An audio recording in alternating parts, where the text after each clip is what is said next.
মাননীয় বিরোধী দলীয় চিফ হুইপ, আপনি প্রথমে পয়েন্ট অফ অর্ডারে কিছু বলতে চেয়েছিলেন। আমি বলেছিলাম আপনাকে পরে সুযোগ দেব, আপনি এখন বলতে পারেন। স্পিকার, আমি আপনার মাধ্যমে দুইটা বিষয়ে মানবিক দৃষ্টিভঙ্গিতে থেকে সংসদ নেতা মানে প্রধানমন্ত্রীর দৃষ্টি আকর্ষণ করতে চাই। মানে স্পিকার, হরিজন সম্প্রদায়ের লোকেরা আমাদের দেশে, বিশেষ করে ঢাকা শহরে কিছু কিছু এলাকায় তারা যুগের পর যুগ, ডিকেডের পর ডিকেড তারা সেবা দিয়ে আসছে। তাদের একটা সম্প্রদায় মিরন জিল্লায় তারা থাকে, তাদেরকে উচ্ছেদের জন্য সুইপার কলোনিতে হরিজন সম্প্রদায় কয়েকটি বাসস্থান ভেঙে সেখানে আধুনিক কাঁচা বাজার নির্মাণ করতে চায় ঢাকা দক্ষিণ সিটি। আধুনিক কাঁচা বাজার নির্মাণের জন্য জায়গা খালি করতে গতকাল মঙ্গলবার বেলা 11টা থেকেই শতাধিক পুলিশ উচ্ছেদ অভিযান পরিচালনা করতে যান, কিন্তু হরিজন সম্প্রদায়ের বাসিন্দারা তাদের স্কুল পড়ুয়া সন্তানদের তীব্র প্রতিবাদের মুখে রাত 9টা পর্যন্ত উচ্ছেদ অভিযান চালাতে পারেননি। মাননীয় স্পিকার, এখানে প্রায় 3000-এর মতো হরিজন সম্প্রদায়ের তারা বসবাস করেন বহুদিন যাবৎ, যুগের পর যুগ।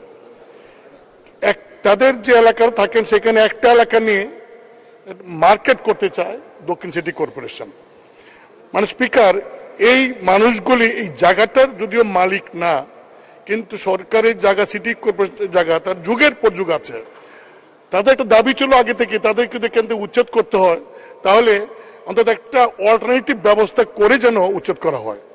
তা কালকে যখন এইভাবে উচ্ছেদ করতে যায়, মানে স্পিকার কোন অবস্থাতে মানে না, তখন ওদের ছেলে মেয়েরা যারা স্কুলে পড়ে তখন তারা রাস্তা শুয়ে পড়ে, যার জন্য উচ্ছেদ করা সম্ভব হয় নাই।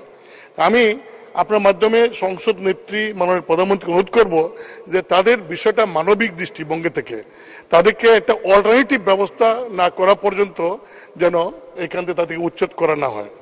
মাননীয় স্পিকার, আরেকটা বিষয়ে আমি এইটাও মানবিক দৃষ্টিভঙ্গি থেকেই কারণেই আমি আপনার মাধ্যমে মাননীয় সংসদ নেতার দৃষ্টি আকর্ষণ করছি।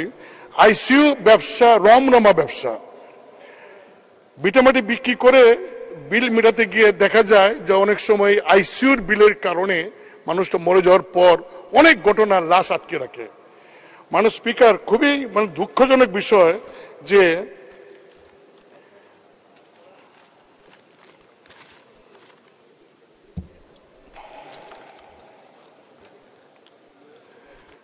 ডায়রিয়া আক্রান্ত হয়ে গত 1 জুন রাজধানীর পল্লবীর ইসলামী ব্যাংক হাসপাতাল এন্ড কার্ডিয়াক সেন্টারে ভর্তি হয়েছিলেন ব্যাংক কর্মকর্তা নাদিয়া নূর, বয়স 30। ভর্তির 5 দিন পরে মারা যান 4 মাসের অন্তঃসত্ত্বা এই রোগী। চিকিৎসায় অবহেলায় নাদিয়ার প্রাণ গেছে অভিযোগ করে তার স্বামী আনিসুর রহমান পলাশ বলেন, ভর্তির পরে সারাদিনে তার ডায়রিয়া নিয়ন্ত্রণে চলে আসে। ডায়রিয়ার কারণে তাকে ভর্তি করা হয়েছিল এবং রাতে আল্ট্রাসোনোগ্রাফি করলে দেখা যায় পেটে 16 বছরের সন্তান সুস্থ আছে, 16 সপ্তাহের সন্তান সুস্থ আছে। কিন্তু পরের দিন নাদিয়ার কার্ডিয়াক অ্যারেস্ট হয়। সে ছটফট করছিল, কিন্তু রাত 11টা থেকে ডেকেও কোনো ডাক্তারকে রোগীর কাছে আনা যায়নি। বারবার ডাকার পর রাত 2টায় ডাক্তার এসে দেখেন তখন নাদিয়ার শারীরিক অবস্থা অত্যন্ত খারাপ হয়ে যায়, তাকে আইসিইউতে নেওয়া হয়। এ সময় সিদ্ধান্ত নেওয়া হয় রোগীকে তার স্বামী, কারণ তাদের অবহেলার কারণে যেহেতু আইসিইউতে নেওয়া হয়েছে, তখন তার স্বামী বলেন যে আমরা এই হাসপাতালে রাখবো না, একটা এই আইসিইউ অ্যাম্বুলেন্স ভাড়া করে আমরা অন্য হাসপাতালে নিব। এই কারণে যখন এই কথা বলে তখন আইসিইউ দায়িত্বরত যারা ছিলেন নার্সরা, তারা পোশাক বদলের কথা বলে এই রোগীকে 2 ঘন্টা পর্যন্ত কোনো স্যালাইন, কোনো অক্সিজেন ছাড়াই ফেলে রাখে। এইরকম অবস্থায় অন্য হাসপাতালে তাকে নেওয়া যায় নাই। এরপরে পেটের বাচ্চাটা মারা যায়, নাদিয়াকে লাইফ সাপোর্টে নেয়, তখন নাদিয়া আর বেঁচে নাই। মানে স্পিকার, এই ঘটনা বললাম যে আমাদের সরকারি হাসপাতালে আসলে ওই যে আইসিইউর স্বল্পতা আছে। বিভিন্ন ঢাকা শহরের বড় বড় হাসপাতালে, নাম করা আমি বলতে পারবো, ইউনাইটেড হাসপাতাল সহ বড় বড় হাসপাতালে মানে স্পিকার রোগীটা মরে গেছে, সেইটাকেও আইসিইউতে নিয়ে লাইফ সাপোর্টে নিয়ে তারা আটকে রাখে, 2-3 দিন পরে বলে যে এই মানে সে নাই। এবং অনেক হাসপাতালে আমাদের এলাকায় অনেক মানুষ আসে সরকারি হাসপাতালে, যেহেতু লাইফ সাপোর্টের ব্যবস্থা কম, যখন প্রাইভেট কোন হাসপাতালে যায় মানে স্পিকার তাদেরকে মারা যাওয়ার পরে আটকে রাখে। এগুলি বলছে এই কারণে এটা তো সুপারভিশন প্রয়োজন, এগুলি তো এই স্বাস্থ্য মন্ত্রণালয় থেকে সুপারভিশন করে এই সমস্ত কঠোরভাবে যদি মানে ব্যবস্থা না নেওয়া হয়। যখনই পত্রিকা আছে আমরা বলি, তখন হেলথ মিনিস্ট্রি থেকে কিছু 2-1 দিন একটা অভিযান দেখি, তারপরে দেখি যে মানে ঘুমিয়ে গেছে।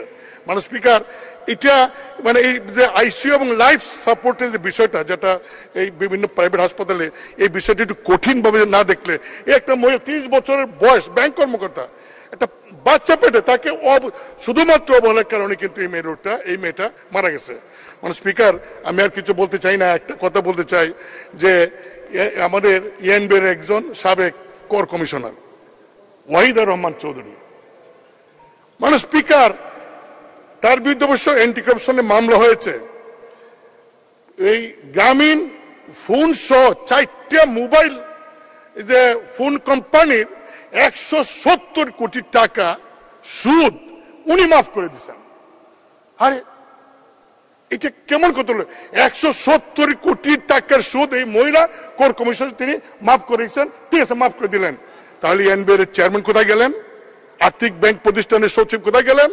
অর্থমন্ত্রী কোথায় গেলেন? তারা কি খবরটা রাখেন নাই? মামলা হয়েছে অ্যান্টি কারাপশন, কিন্তু আমার কথা হলো মাননীয় স্পিকার, আমি আপনার মধ্যে মাননীয় প্রধানমন্ত্রীকে বলবো যে এই সমস্ত এনামলি যে হচ্ছে, মানে প্রধানমন্ত্রী 170 কোটি টাকা মাফ করে দেয় একজন কর কমিশনার, সেখানে এনবিআর চেয়ারম্যান, অর্থ সচিব, মন্ত্রী কোথায়? এইগুলি তো মানে যদি দেখেন তাহলে আমার মনে হয় সরকারের ইমেজও ভালো হবে এবং দেশের স্বার্থ এইগুলি খুব কঠিন হাতে দেখা প্রয়োজন। ধন্যবাদ। আপনি আমাকে সুযোগ দেওয়ার জন্য ধন্যবাদ আপনাকে।